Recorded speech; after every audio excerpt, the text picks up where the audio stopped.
Drama One 同 Drama Two 嘅 part 咧都係蒙住眼咁樣玩嘅。呢個係我同阿希文即係傾下偈就 suggest 咗俾佢聽，睇下可唔可行。呢首歌比較簡單咁開頭，我自己練習嗰陣時好多時都淨係諗個 layering 點樣喺度慢慢漸大咁樣咧，好多時都眯埋咗眼咁去 enjoy 嗰首歌。咁我同咗佢講咁，佢 OK 啊。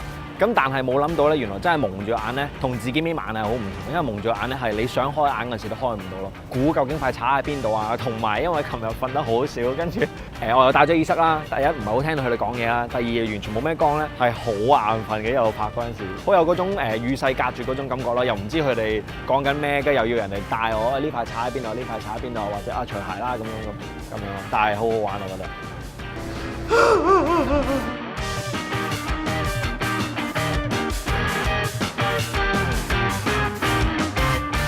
拍攝之前，貓仔都會喺 studio 嗰度咧就 set 晒套鼓啦，跟住就 mark 晒全部位，等我哋 set up 嗰陣時可以快好多咯。但係最慘就每次 set 完之後就要搣翻晒，同埋呢啲應該睇唔到嘅，好細嘅，全部都有 mark 呢啲位 mark 住啲高度。冇開出嚟。anyway 係啦，咁佢又 mark 晒啲邊，咁每次用翻呢啲 stand 咧，就即刻知道嘅 angle 啊同埋啲高度就可以好快嘅。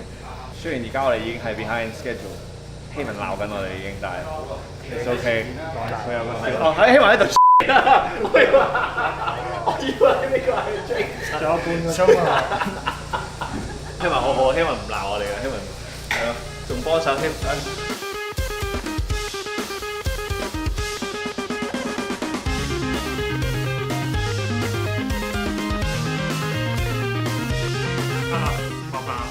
我計唔計㗎？你計，可以休息。即係我休息啊？係啊，可以出去食下啦。因為我哋呢度拍攝嘅場地都幾遠嘅，咁都係因為即係奇華佢特登即係送咗幾十盒飯，去啲即係咁偏遠嘅地方，即係都係咯，唔該。我自己創作就比較求其隨意啦，咁即係有時就即係啱用我咪使下咯。太謙虛啦，佢實在。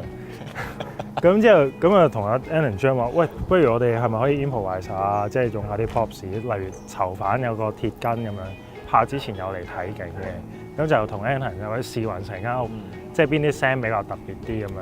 咁就最後即係 jam 個段咁樣。嗰個古仔嗰個 inspiration 係一個好短篇嘅科幻小説叫《離開歐麥拉的人》，就係話個城市好繁榮，咩都好美好咁樣。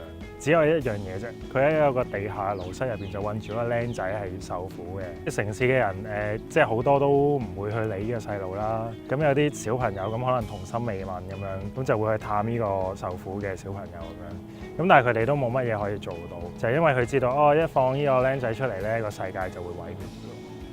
咁有啲童心未泯嘅人啦，即係或者好人啦，見到個小朋友咁慘，咁佢又唔想當一件事，即係就咁就冇咗算。咁所以佢哋就離開咗呢個歐麥拉嘅城市啦，咁就去找尋一個新嘅一條路。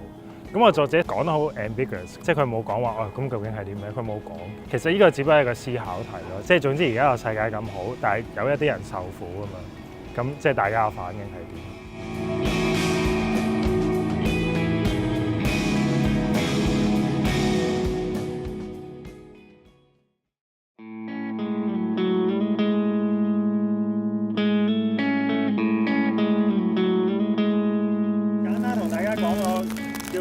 規則啊！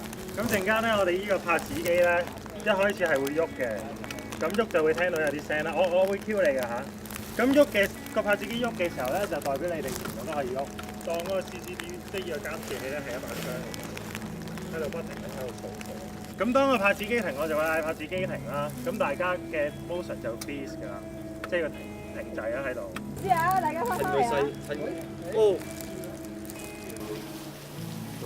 好啦，原本咧我哋就喺出邊個草地拍一場好重要嘅戲嘅，點知咧做嚟拍之前咧就落大雨，咁所以我哋咧而家就非常之鬧交，咁要將啲嘢搬翻晒入嚟啦。一開始講嘅時候就話個 project 係 keep pushing 啦，就係講緊一啲仲好努力創作緊嘅人啊，即係逼自己嘅人啊。喂，其實即係雖然即係成日講到創作啊、夢想啊，好似好美好咁，但係其實都犧牲咗好多嘢嘅喎，犧牲咗自己時間啊、健康或者即係甚至係屋企人咁，即係你點樣選擇咯？咁香港又唔係一個咁創作土壤唔係咁健康嘅情況下，咁又順住呢個 theme 去做。我自己設想就係佢係分別係即係囚禁喺唔同地方嘅個人咁樣。雖然我哋嘅故事設定咗話，只要嗰個主角一逃離咗監獄，個世界就會毀滅。但係其實個設定即係我哋係想扭一扭嘅。其實可能呢個世界係對於一啲強權嚟講啊嚇，即係某啲人走咗出嚟咧，即係佢哋嘅世界就會毀滅嘅。咁我係 Anton 同我哋嘅主角叫歐陽俊啦，咁佢哋都係其中一個。